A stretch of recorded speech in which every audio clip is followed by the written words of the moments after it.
মই প্ৰদ্যুৎ বৰদলৈৰ যোগদান সম্পৰ্কত নকওঁ, মই অন্য এটা দিশে ক'ব বিচাৰিছোঁ যে ৰাজনৈতিক ক্ষেত্ৰখনত মূল্যবোধৰ ইমান বেছি অৱক্ষয় হৈছে যে কিছুদিনৰ পিছত সুস্থ চিন্তাৰ ব্যক্তিসকলে ৰাজনীতিত আছোঁ বুলি ক'বলৈও লজ্জা অনুভৱ কৰিব।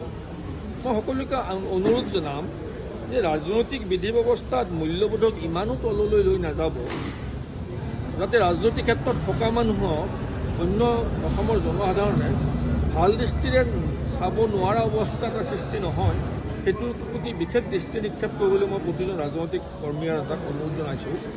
একে সময়তে মই ভাবোঁ যে ভাৰতবৰ্ষৰ সৰ্বশক্তিমান দল বুলি ভবা বিজেপিয়ে আৰু কংগ্ৰেছক আৱৰ্জনা বুলি ভাবি থকা বিজেপিয়ে ইমান যদি সৰ্বশক্তিমান, নিৰ্বাচনৰ দুদিন আগলৈকে কংগ্ৰেছৰ মানুহবোৰ নি নিৰ্বাচন খেলিব লগা হৈছে। তাৰ পৰা এটা কথা মই উমান পাইছোঁ বা এইটো মই ভাবোঁ যে যিকোনো সচেতন ব্যক্তি অনুভৱ কৰাটো উচিত যে বিজেপিৰ নিজৰ শক্তিৰ অভাৱ আছে ক'ৰবাত। বিজেপিৰ নিজৰ শক্তিৰ অভাৱ আছে বাবেই তেওঁলোকে হায়াৰ প্লেয়াৰ লৈ তেওঁলোকে নিৰ্বাচন খেলিব বিচাৰিছে।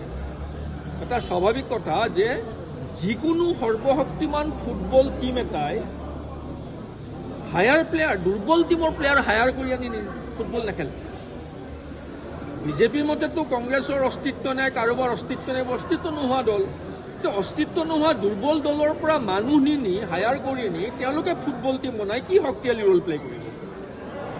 গতিকে বিজেপিৰ আভ্যন্তৰীণ পৰিস্থিতিটো অতি দুৰ্ভাগ্যজনক, অতি দুখজনক বুলি অনুভৱ কৰিছোঁ। আৰু নিৰ্বাচনটো তেখেতসকলৰ অসমত এটা আণ্ডাৰ কাৰেণ্ট আছে আৰু সেই কথাষাৰ অন্যই বুজি নাপালে হিমন্ত বিশ্ব শৰ্মা ডাঙৰীয়াই বুজি পায়। তেওঁ যথেষ্ট চতুৰ ৰাজনীতিবিদ। গতিকে এইটো অনুমান কৰিব পাৰিছে যে আণ্ডাৰ কাৰেণ্ট এটা আছে বিজেপিৰ বিৰুদ্ধে, প্ৰচণ্ডভাৱে আছে। গতিকে সেই আণ্ডাৰ কাৰেণ্টে বিজেপিৰ বাবে ভয়াৱহ সম্ভাৱনা কঢ়িয়াই আনিব। তাৰ বাবেই অন্য দলৰ মানুহবোৰ এই ধৰণে নিয়াৰ প্ৰচেষ্টা চলাইছে। আপুনি বিচৰা বাতৰি পাব কেৱল নিউজ 18 এপত। নিউজ 18 এপ ডাউনলোড কৰিবলৈ স্কেন কৰক এই QR কোড। গুগল প্লে ষ্টৰতো পাব এই নিউজ 18 এপ।